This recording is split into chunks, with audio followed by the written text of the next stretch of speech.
Hey, everybody! Welcome back to our YouTube channel, Tech It Simple.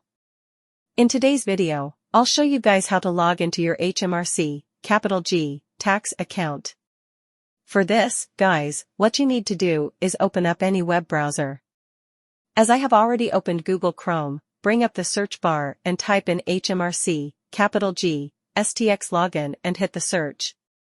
Make sure it takes you to the official link. You scroll down a bit. Now, over here, you can see the community.hmrc.uk. Just click on that link. Now, you'll be redirected to the new interface.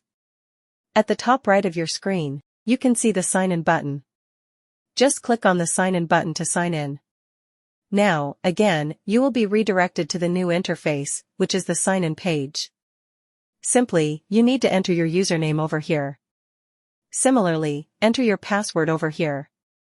Just click on Remember Me for further use, but I suggest you guys not to try it on public computers.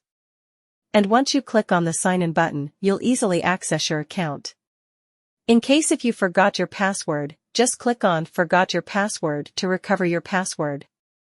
If you don't have any account of HMRC, just click on Register to create a new account. That's much for today's video. If you guys find this video helpful, don't forget to give it a thumbs up and hit that subscribe button below for more content like this. And remember to turn on the notifications so you never miss the upload. I'll see you guys again in our next video. Thank you for watching. User